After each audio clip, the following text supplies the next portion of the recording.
Kirkwood in the Greater Addo area is known as the citrus capital of the Eastern Cape.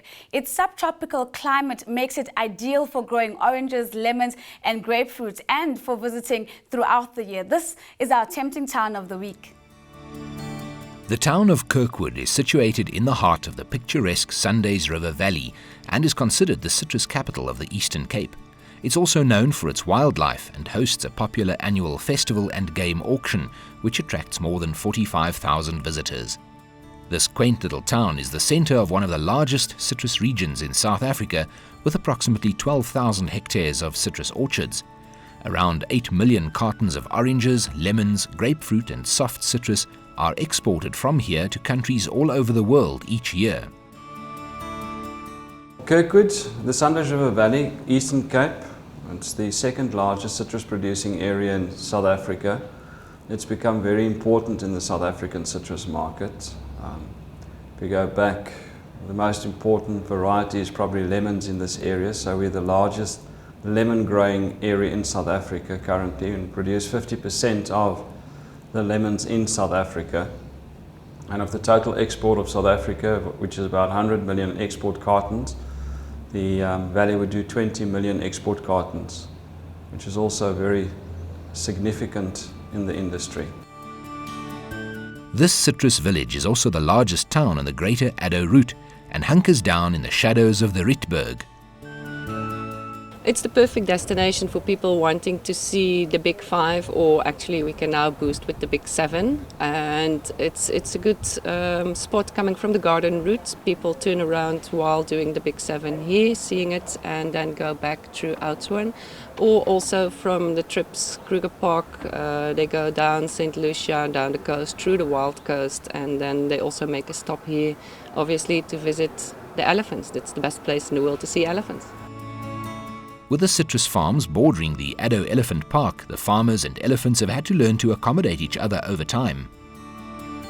I know many years ago, right from the beginning, 1931, when the park started, there was quite conflict between the park and the surrounding farmers because of the inability of the park to keep the elephants in, and the elephants used to raid the orchards. And then up till in the 1970s, farmers used to dump oranges in the park to keep the elephants out of the orchards. But that practice has stopped completely. And for many years, you weren't even allowed to take an orange into the park because of the elephants liking to the oranges. But maybe the elephants did forget about the oranges, because now you can take citrus into the park again. Kirkwood is also home to the Daniel Cheetah Breeding Project. Here, visitors are encouraged to interact with the cheetahs. This initiative is aimed at educating people about the importance of preserving these unique animals.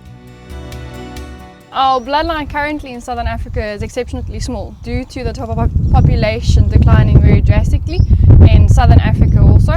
Currently worldwide they estimate that there's less than 10,000 cheetahs in the world. Southern Africa about 1,400 captive and wild populations. So programs like this do research, and they work with places like onderstepoort. So with the veterinarian students, they can come in, look at genetics and so on, and work out where our bloodlines come from. Also then programs like us exchange quite often with other breeding facilities so that we can ensure that the bloodline doesn't get too inbred. So exchanging is a very, very big part of the program also.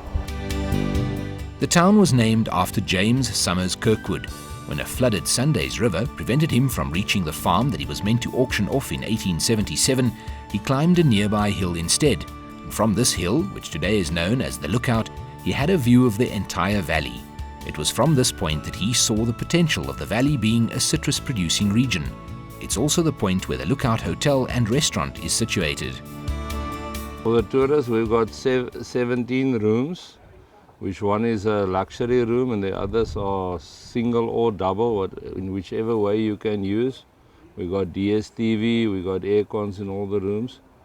And then we also got 5 chalets that we normally rent out to people that come and work in the valley in the citrus seasons. And then we got the restaurant here which service those rooms, and local people, and on Sundays we got like a buffet which people from Uitenhage, Port Elizabeth and all the surrounding areas come here, and we get some days that we get up to 180 people here on a Sunday. Some enjoy it so much they don't leave. Diederik Veermeyer and his partner visited Kirkwood 5 years ago and decided to stay and open up a guest house, the Lemon Lodge. Diederik has made Kirkwood his home and is giving back to the community by running a soup kitchen. We came here over and we thought we need to do something back into the local community, and we started with a small soup kitchen project here 5 years ago.